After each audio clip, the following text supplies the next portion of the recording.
Boa tarde a todos os que seguem o canal Tratamento de Efluentes. Estamos aqui de volta depois de uma pequena pausa, que por motivo de viagens profissionais e também nos últimos 10 dias eu acabei sendo positivado para a Covid-19, então tive que ficar um tempo afastado, mas retornamos agora aos nossos vídeos. Hoje eu vou falar de um assunto muito importantíssimo e que às vezes é esquecido ou colocado assim de escanteio pelos projetistas e definidores de tratamento de efluentes, que é o tratamento biológico de efluentes.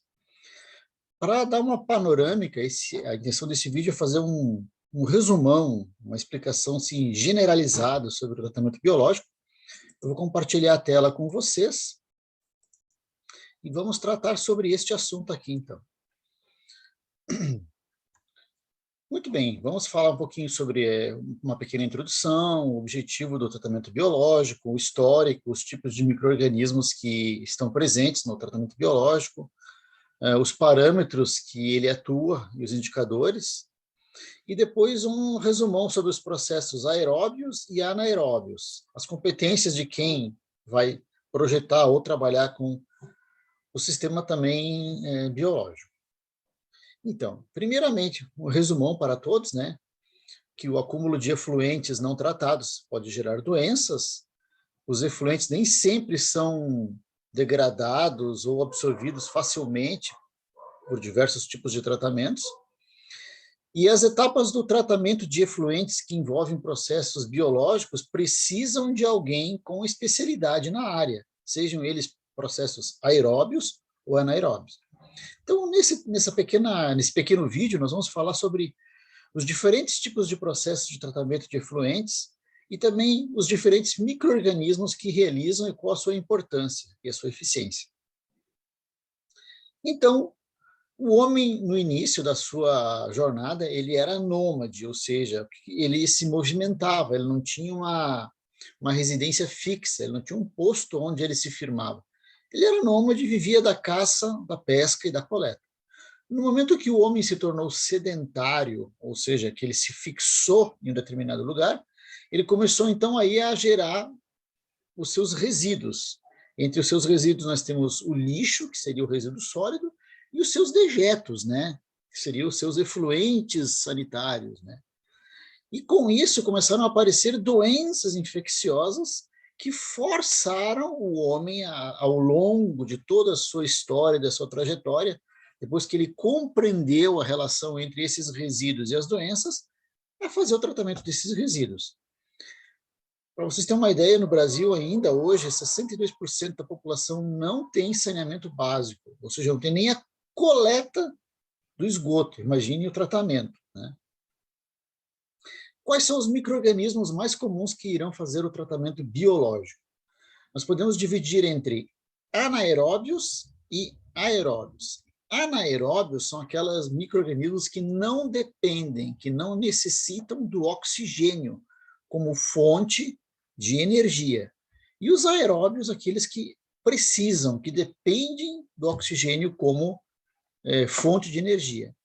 Dentre essa família, nós temos os protozoários, que são classificados como pequenos animais, né, unicelulares, as bactérias e os fungos. Quais os parâmetros mais importantes que nós vamos ter que levar em conta na hora de pensar num tratamento biológico? Fundamentalmente, nós queremos degradar matéria orgânica. Essa matéria orgânica, ela será a fonte do carbono-oxigênio total, ou seja, da DQO, né? Da DQO que está ligado, né, à matéria orgânica e ao oxigênio. Ligado à DQO, nós temos a DBO. Eu já tenho um vídeo no canal anterior que explica qual a diferença entre DQO e DBO. Óleos e graxas, cor e turbidez, sólidos suspensos, e, consequentemente, com isso, nós vamos reduzir a nossa toxicidade. Qualquer tratamento de efluentes, ele é baseado nas etapas de tratamento preliminar, primário, secundário e terciário. Também já tem vídeos no canal, lá no início do canal, comentando sobre os tratamentos preliminares, gradeamento, caixa de areia, peneiras, e todas essas etapas que eu estou citando agora já tem vídeos detalhando, então eu não vou me deter muito nesse aspecto. O tratamento biológico, então, vai acontecer no tratamento secundário, ou seja, depois do primário, nós temos o secundário, e aí que entram os micro-organismos para fazer o tratamento biológico. Nós podemos, então, classificar esses tratamentos em processos aeróbios, que precisam de oxigênio, precisam de aeração, e os processos anaeróbios, que não precisam de oxigênio, ou seja, não precisam de aeração. Dentre os processos aeróbios, nós temos aqueles onde a biomassa, o conjunto de micro-organismos, ele está suspenso no meio. Entre eles, nós temos os lodos ativados e as lagoas aeradas, e os sistemas onde a biomassa, os micro-organismos, estão fixos em um meio suporte. Entre eles, nós temos os filtros biológicos aeróbios, os biodiscos, os reatores de leito fixo submerso e os reatores de leito expandido. Então, nos processos aeróbios que têm a biomassa em suspensão, o mais simples de todos eles é a lagoa aerada, que é essa imagem que está atrás de mim aqui na minha foto, na minha imagem. Tá? Então, as lagoas aeradas, o que são? São sistemas onde eu tenho o efluente retido por um certo período de tempo, onde aeradores vão proporcionar a mistura desse efluente e insuflar oxigênio, insuflar ar atmosférico dentro, fazendo com que seja possível o desenvolvimento desses micro-organismos que necessitam do oxigênio para degradar a matéria orgânica. É óbvio que, com o tempo, esses micro-organismos vão se reproduzindo e vai criar uma grande biomassa que vai estar dispersa em suspensão nessa lagoa.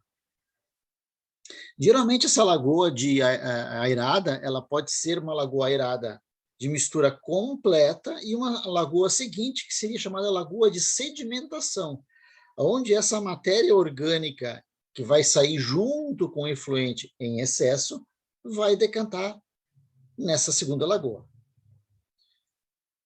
O sistema mais eficiente que existe para processos biológicos aerados, aeróbios, com biomassa em suspensão, são os lodos ativados, que serão certamente será certamente o tema ou o sistema de tratamento onde haverá mais vídeos futuros no canal, dada a enorme importância dele e a sua complexidade.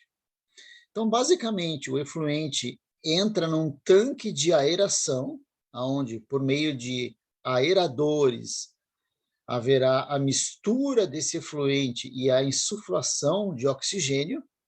A biomassa começa a se reproduzir aqui dentro. Esse efluente passa para um decantador, onde essa biomassa será separada e ela volta de novo ao tanque de aeração. De maneira que eu vou enriquecendo esse tanque de aeração cada vez mais com biomassa ativa.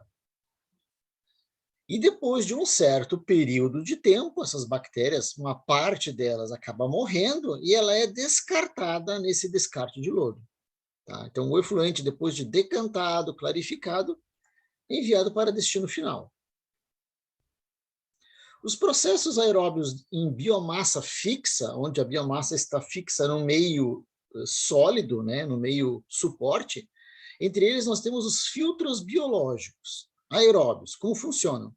Nós temos aqui o nosso afluente, ou seja, o efluente de entrada, que ele entra por baixo no filtro. Existe um material de enchimento nesse filtro, e aqui é borbulhado o ar também, ou seja, há insuflamento de ar, de oxigênio nesse meio. E essas bactérias e micro-organismos que estão agarrados, né, aderidos ao meio, vão fazer a degradação dessa matéria orgânica que vai sair aqui no meu efluente final. Outro exemplo de processo aeróbio com biomassa fixa são os biodiscos. Os biodiscos, até um tempo atrás, eram um sistema de tratamento muito pouco utilizado, mas ele, nos últimos anos, houve um incremento bastante interessante nesses biodiscos. O que são? São discos de um determinado diâmetro, isso vai depender do projeto, né, da estação, e esses discos estão sempre girando numa velocidade baixa, de maneira que eles vão ter contato com o efluente na parte inferior e na parte superior contato com o ar atmosférico. Então, esse movimento giratório desses biodiscos vai fazer com que se cresça, aderido na superfície desse biodisco, colônias de micro-organismos, que vão fazer essa degradação também. Com o tempo, essa biomassa começa a crescer, ela vai se avolumando na superfície do biodisco e chega a um ponto que ela começa a se desprender. E aí ela é retida num decantador também. E esse decantador, eu posso retornar esse lodo para uma sedimentação primária ou então fazer o descarte dele. Aqui outro exemplo também dos reatores de biodiscos, né, que são os famosos, dos reatores de filtros aeróbios, né, onde eu posso ter vários materiais como meio suporte, entrada de ar, entrada de efluente e saída aqui dele já tratado. Eu posso também ter digamos assim, o recheio, né? Esse recheio, esse suporte, onde os micro-organismos se desenvolvem, eles podem não estar fixos, parados, eles podem também estar em um certo movimento dentro do meu reator biológico. A gente chama isso de reatores de leito expandido. São menos usados, porque eles têm o risco, né, se eu não tiver uma boa peneira aqui na saída, de arrastar esse meio suporte para fora. Mas é um sistema bem interessante também. Os processos anaeróbios, eles não necessitam, não dependem do oxigênio. Ou seja, eles vão transformar a matéria orgânica em subprodutos, digamos assim, vão degradar essa matéria orgânica em produtos cuja degradação não depende do oxigênio, são processos anaeróbios. Entre eles, nós temos a hidrólise de matérias orgânicas complexas, a acidogênese, que seria a transformação em ácidos carboxílicos de massa molecular baixa, a cetogênese e a metanogênese, que seria a produção de metano, de gás metano. Esses micro-organismos que atuam nos processos anaeróbios, eles são muito importantes e são muito simples, porque eles podem se desenvolver num meio que não necessita de gasto energético para fornecer o oxigênio. Entre os fatores que determinam o desenvolvimento ou não desses micro-organismos, nós temos a temperatura, o pH, a alcalinidade e os nutrientes. Como os processos anaeróbios podem provocar acidogênese, eu tenho que cuidar para que esse pH não caia muito, mantendo ele num certo equilíbrio. Por isso que a alcalinidade do efluente é muito importante nessa regulação do pH. Nós temos aí entre os processos anaeróbios as lagoas anaeróbias, que são lagoas pequenas, mas muito profundas. Os filtros anaeróbios, que são parecidos com os filtros anteriores que eu mostrei, porém sem insuflamento de ar, de oxigênio. Os digestores de fluxo ascendente de manta de lodo, ou seja, os famosos UASB, são os reatores de manta de lodo, e outros tipos de reatores. Não? Aqui tem um exemplo de lagoas anaeróbias, geralmente elas são utilizadas para a baixa de cargas muito elevadas de DQO, e muito provavelmente, quase em nenhum dos casos, elas são lançadas diretamente no corpo receptor. Elas são um tratamento inicial, que depois dessa lagoa anaeróbia pode ser lançada por uma lagoa facultativa, por uma lagoa aerada ou por um sistema de lodos ativados. A função dela é baixar a carga muito grande de DQO e DBO. Aqui os filtros anaeróbios são muito usados em conjunto com fossas céticas, né? Onde eu tenho um fundo falso, um meio suporte, geralmente brita, e nesse meio suporte se desenvolvem bactérias que produzem biogás. Eu tenho que ter um sistema de captação desses gases e a saída do efluente tratado. Os processos anaeróbios são muito bons, não consomem energia, não precisa aerador, não precisa motor, porém eles têm um inconveniente, que é o risco de formar maus odores, e é um risco bastante importante, bastante sério, então tem que ser muito bem conduzido, dependendo da localização da estação, se ela estiver próximo a centros habitados, será um problema a geração de odores. Aqui nós temos um esquema de um WASB.